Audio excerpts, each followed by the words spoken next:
월요일 보이는 큐티 오신 여러분들 주님의 이름으로 환영합니다. 저는 김민환 목사고요. 저는 김주현 간사입니다. 반갑습니다. 간사님 한 주간 잘 지내셨습니까? 네, 잘 특별히 지냈습니다.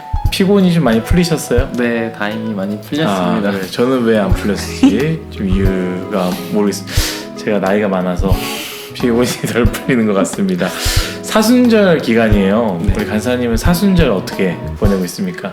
저는 사순절 되게 비슷하게 지내고 있긴 한데 네. 제가 이번에 그래도 예배 찬양 사역자 학교라고 거기 들어가서 같이 책도 보고 하면서 숙제도 있고. 네, 아이고. 숙제가 좀 많네요. 그래서 그 고난에 동참하고 있군요. 네, 그런 의미로서 네, 여러분 사순절입니다. 1년에 한 번 돌아오는 연내 행사처럼 그냥 받아들이지 마시고 정말로 예수님께서 날 위해 십자가에 돌아가셨다라는 것을 기억하며 그 고난에 동참하는 우리 뉴스송아이 모두가 되면 참 좋을 것 같습니다. 네, 오늘 말씀은 요한복음 15장 18절부터 27절까지의 말씀이고요. 18절, 19절을 선택했습니다. 한번 우리 간사님 읽어주시면 좋을 것 같아요. 세상이 너희를 미워하면 너희보다 먼저 나를 미워한 줄을 알라. 너희가 세상에 속하였으면 세상이 자기의 것을 사랑할 것이나 너희는 세상에 속한 자가 아니요 도리어 내가 너희를 세상에서 택하였기 때문에 세상이 너희를 미워하느니라. 아멘. 자, 오늘 말씀의 배경은요, 예수님의 마지막 만찬에 쭉 이어져 가는 그 부분 중에 하나예요. 그러니까 만찬 때 식사를 하시고 또 세족식도 하시고 많은 이야기를 나누시는데 그 중에 한 부분의 이야기다라는 것이죠. 오늘도 그런 상황에서 이야기를 하시는데요. 오늘 특별히 예수님을 믿는 것으로 말미암아 너희가 고난을 당할 수 있다라는 것을 주님께서 말씀하십니다. 그렇기에 예수님은 제자들에게 어떻게 해야 되는지 당부하고 준비하라라고 말씀하시는 것이죠. 우리 간사님 오늘 말씀을 읽으시면서 어떤 생각을 하셨는지 나눠주시면 좋을 것 같습니다. 네, 저는 저도 18절, 19절 말씀을 보면서 문득 생각이 났었던 게 제가 고등학교 3학년 때 호주에서 금요일마다 외국 친구들의 집에서 하우스 파티가 있었어요. 매주 돌아가면서 하우스 파티를 했었는데 거기서 뭐 하는 거예요, 하우스 파티는? 저도 안 가봐가지고. 안 가보셨다고? 네. 안 가본 되게 근데 막 술 먹고 이랬던 문화였던 것 같아요. 가보고 싶네요. 네. 네, 근데 그때마다 금요 기도회가 교회에 있어서 저는 단 한 번도 가본 적이 없거든요. 그렇구나. 네. 아이고. 그러면서 조금씩 친구들이랑 멀어지는 관계를 경험했던 것 같아요. 네, 근데 그때는 금요기도회 때문에 내 친구 관계가 망가지는구나 이렇게 생각했었는데 지금 돌아보니까 금요예배가 있었기 때문에 내가 좀 덜 망가지는구나 이렇게 생각이 되었습니다. 거기에 만약에 계속 갔다면 우리는 지금 간사님을 볼 수 없었겠죠. 하나님의 은혜로 우리 간사님에게 모시고 함께 할 수 참 좋은 것 같습니다. 혹시 또 있으신가요? 네. 그리고 미움이라는 단어를 사전에서 찾아봤는데 뭔가 꼴사납고 마음에 들지 않아 거리끼고 싫어하는 거라고 하더라고요. 이제 세상이 예수님을 먼저 뭔가 꼴사납고 마음에 들지 않아서 거리끼고 싫어했다면 그게 예수님이 세상에 속한 분이 아니기 때문이라는 생각이 들었어요. 그리고 우리가 그리스도인이고 예수님께 속한 사람들이라고 얘기를 한다면 세상이 우리를 꼴사납고 마음에 들지 않아 하고 싫어하는 게 어떻게 보면은 예수님께 속했기 때문에 당연하지 않을까. 그런 사람이 좀 그런 게 좀 익숙해졌으면 좋겠다고 생각을 했어요. 네. 좋습니다. 저는 한 세 가지를 생각을 했습니다. 첫 번째는 우리가 받는 고난, 고통, 어려움을 예수님을 믿기 때문에 받는다라고는 생각하지 않았으면 좋겠어요. 그러니까 착각하지 말아야 되는 것이죠. 왜냐면 나의 부족함이나 나의 연약함이나 나의 게으름 때문에 사람들이 질타하고요 쓴소리를 하는 거일 수 있는데 우리는 예수님을 믿기 때문에 나는 이런 고통과 고난을 받는 거야 라고 우린 생각할 수 있다는 것이죠. 예를 들어서 뭐 예배도 그렇고 교회 모임도 마찬가지입니다. 그 모임을 위해서 학교에서 해야 되는 팀플 과제나 정말로 해야 되는 것들을 하지 않는 거야.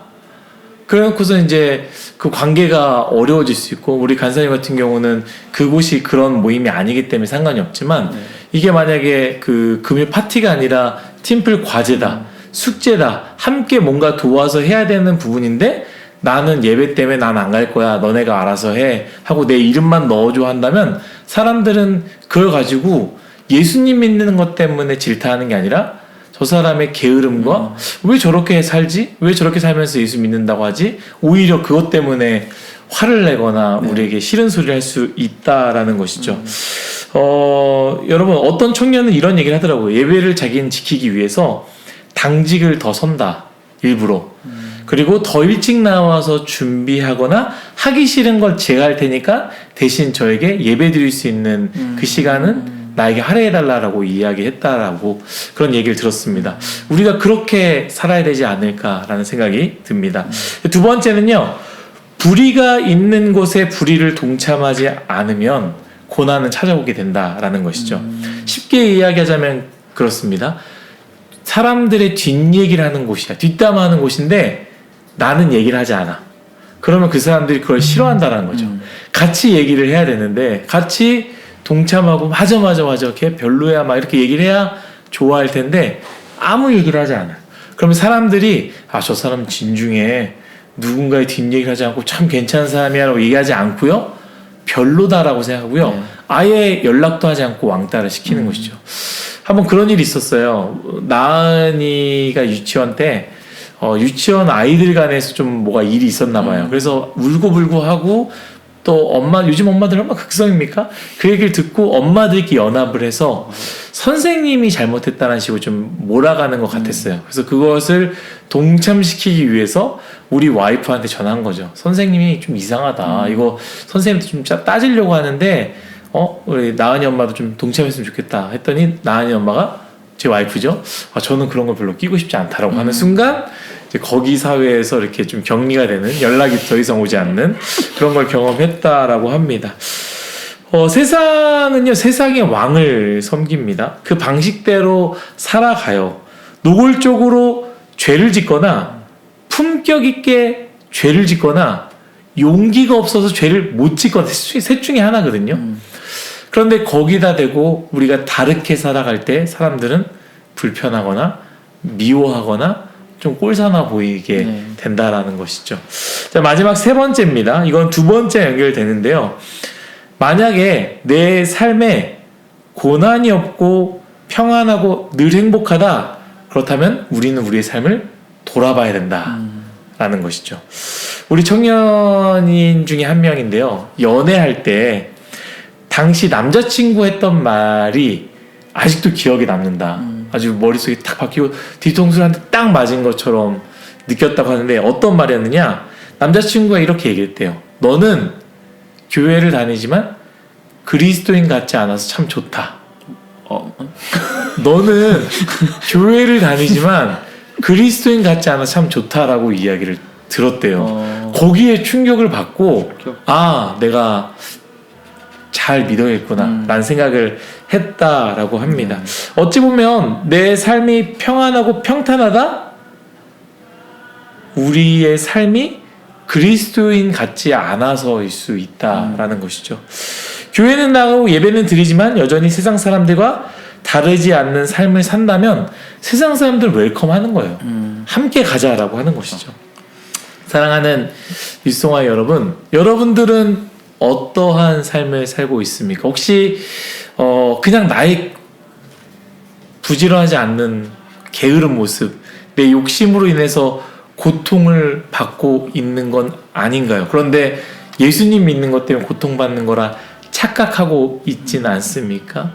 아니면 제가 두 번째 얘기했던 것처럼 혹시 나는 믿음으로 불의에 동참하지 않았더니 고통을 받고 있습니까? 정말로 잘하고 있는 것입니다. 마지막으로, 나는 예수님을 믿고 예배도 잘 드리고 있는데 내 삶에 아무런 어려움도 없고 고난도 없고 고통이 없다면 정말로 나는 예수님을 잘 믿고 있는지, 그리스도인 같지 않아서 그런 것인지 우리가 한번 돌아봤으면 좋겠습니다. 제가 참 존경하는 목사님이 가지고 있는 모토가 있어요. 저에게 늘 해주셨던 말이 있는데요. 좁은 길 후회 없는 삶이었습니다. 좁은 길 후회 없는 삶. 예수님을 믿는 길은요, 좁은 길입니다. 고난이 있고 어려움이 있고요, 많은 사람들이 가려고 하지 않는 길입니다. 고난의 길이죠. 그러나 그 길 가운데 주님과 함께 하기 때문에 행복하고 후회 없는 삶이 아닐까라는 생각을 하게 됩니다. 사랑하는 윗송아 여러분, 우리 예수님 믿잖아요. 좁은 길 후회 없는 삶. 그래서 고통도 있고 어려움이 있지만 그 어려움을 기쁨으로 감당해내는 저와 간사님 그리고 윗송아의 모두가 되시기를 예수님의 이름으로 축복합니다. 우리 간사님 기도해 주시고 마치도록 하겠습니다. 네. 하나님 아버지 감사합니다. 오늘 말씀을 보며 세상과는 구별된, 세상에 속하지 않은 예수님을 따르는 그리스도인의 모습이 어떠한가를 좀 배우는 시간을 가졌습니다.